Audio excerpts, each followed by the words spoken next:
समय के साथ साथ हमें सारे शॉट्स का प्रिपरेशन करना ज़रूरी है। एडवांस ड्रिल के साथ हम इस चीज़ को करते रहते हैं। ड्रिल्स अभी हम साकेत के साथ आज का सेशन साकेत के साथ था, सिर्फ कट शॉट का ही सेशन था, क्योंकि कट शॉट में थोड़ा सा मुझे लगता है कि थोड़ा इतना अच्छा नहीं है जितना मैं चाहता हूँ, इसलिए मैं इस पर कट शॉट पे भी काम कर रहा हूँ। और ड्रिल्स आपने देखा होगा साकेत के साथ कुछ ड्रिल्स किया हमने, जो बेसिक्स ड्रिल्स होता है कट शॉट के लिए, बॉल फीड करा के पहले, फिर ड्रिल्स को और क्रिएटिव होता है।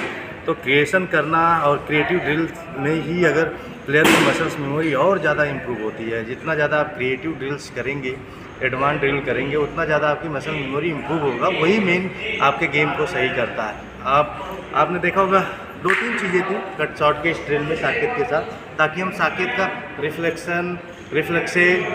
रिएक्शन टाइम, बॉडी का जो फ्लेक्सिबिलिटी लेवल है वो बढ़ाना, और बॉल के साथ हैंड आई कोऑर्डिनेशन कैसे अच्छा होना, मतलब एक ड्रिल्स में बहुत सारी चीज़ें, 2-3 ड्रिल्स कराए उसमें सारी चीज़ें आ जाती हैं।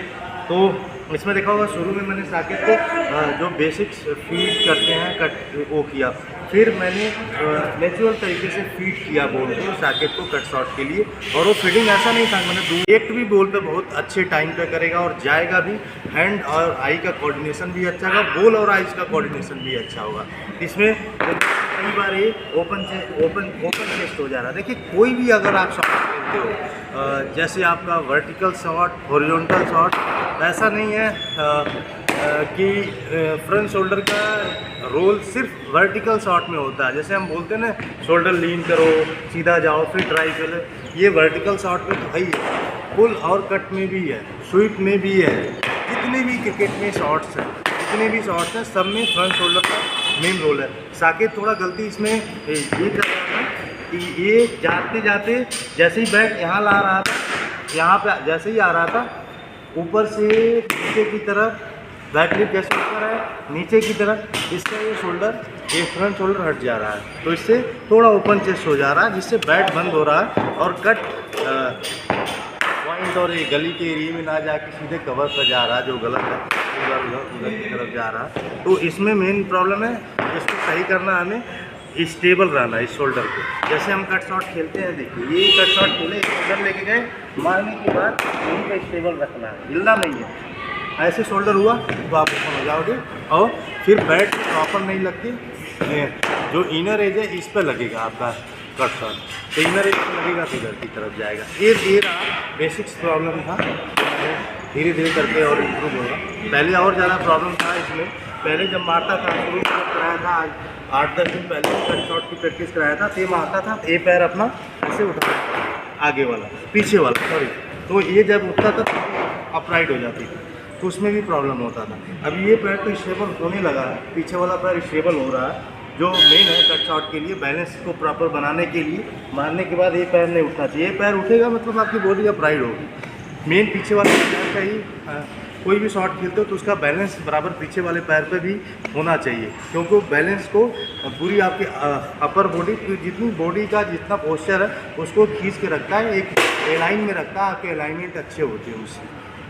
ये रहा दूसरे तीसरे ड्रिल्स में आपने देखा होगा, साकेत को बोल रहे थे अगर इधर खड़ा करके रेडी फिर मारना, वो बड़ा क्रिएटिव ड्रिल था, एडवांस लेवल का ड्रिल था, क्रिएटिव था। उसमें क्या था, क्योंकि जब भी बॉलर बॉल डालेगा, जैसे मैं यहाँ 140 नहीं डाल सकता, 145 नहीं डाल सकता, फीड मैं एक लेवल तक ही करा सकता हूँ, तो उसमें क्या होता है 140 की बॉल जब आएगा तो आपको ना पलक झपते ही आपको दिखेगा ही नहीं, दिखना चाहिए उसको, आपका रिएक्शन टाइम इतना फास्ट होना चाहिए, बॉडी जाना चाहिए और टक मारना चाहिए। तो जैसे ही मैं साकेत को ये कर रहा था रेडी, अब रेडी हुआ, रेडी होते ही एक तो दोनों पैरों का बैलेंस बनाना है प्रॉपर, इसके बाद अचानक बॉल उसके पास आ रही है, तो बॉल तो 120-125 आ रही, लेकिन इसको ऐसा फील होगा कि 130-135 या 140 बॉल आ रहा, उस पर मुझे कट शॉट मारना है। क्योंकि जैसे ही आप साकेत ने यहाँ से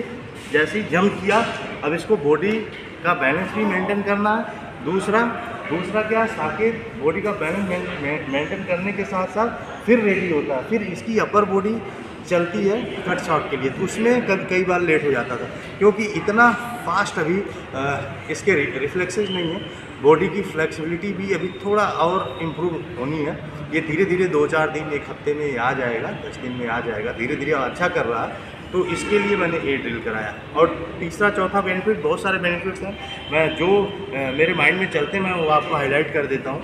तो जैसे देखिए, जैसे ये खड़ा है और इधर जैसे ही जंप किया, प्रॉपर बैलेंस बना और बार बार इसका कंसंट्रेशन लेवल ये रहेगा। अगर लेग स्टैम्प की गार्ड पर खड़ा है, लेग स्टैम्प पे है, गार्ड लिया हुआ है, अगर साकेत में, अगर सपोज ये खड़ा है, अगर ये खड़ा है, इधर तो खड़ा है, अगर ये जंप किया तो दोनों पैर इक्वल लेग स्टैम्प पे ही गिरने चाहिए।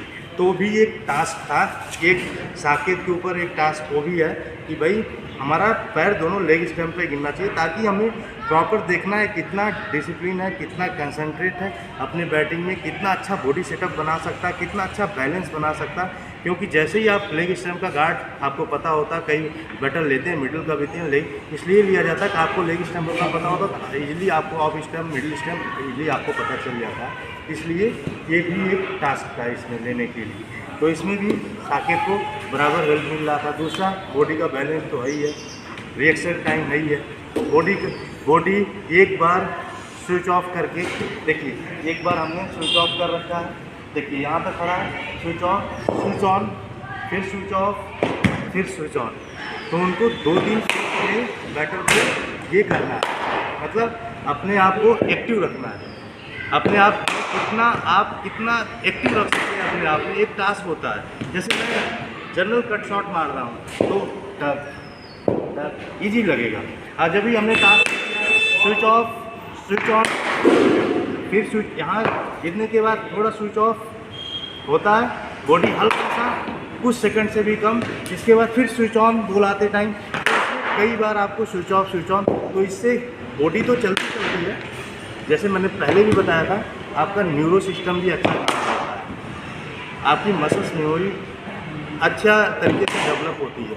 क्योंकि जैसे ही आपको न्यूरो माइंड को सिग्नल जाता है, न्यूरो सिस्टम एक्टिव होता है, स्विच ऑन फिर ऑन, ऐसे करने से आपको क्या होता है ना, माइंड ज़्यादा एक्टिव रहता है। किसी चीज़ को आप ज़्यादा पॉलिश करते हो, किसी चीज़ को ज़्यादा आप वर्क करते हो माइंड को लेकर, तो माइंड ही ऐसा चीज़ है, जितना ज़्यादा माइंड को लेकर, अपनी सोचने की क्षमता को लेकर आप ज़्यादा वर्क करोगे, ज़्यादा ये उतना ही आपको रिटर्न में देगा। एक ऐसी चीज़ है, दूसरी चीज़ को आप जितना ज़्यादा यूज़ करोगे वो थोड़ा सा आपको प्रॉफिट कर सकता है, लेकिन माइंड आप जितना ज़्यादा यूज़ करोगे आपके चीज़ों को और ज़्यादा प्रॉफिट करेगा। तो इसमें ड्रिल्स में बेसिकली माइंड सेट का भी काम होता है। अगर माइंड सेट आप करते हैं तो मसल्स मेमोरी जल्दी आपको एडॉप्ट करने में टाइम लग सकता है। इसीलिए जितने भी मेरे एडवांस ड्रिल हैं, क्रिएटिव ड्रिल्स हैं, वो मैं न्यूरो सिस्टम से लेकर, माइंड सेट से लेकर, मसल्स को एक्टिव करने को लेकर बहुत सारी चीज़ें हैं जो टेक्निकल चीज़ें हैं, मैं काम करता हूँ। जो मैं सेंटर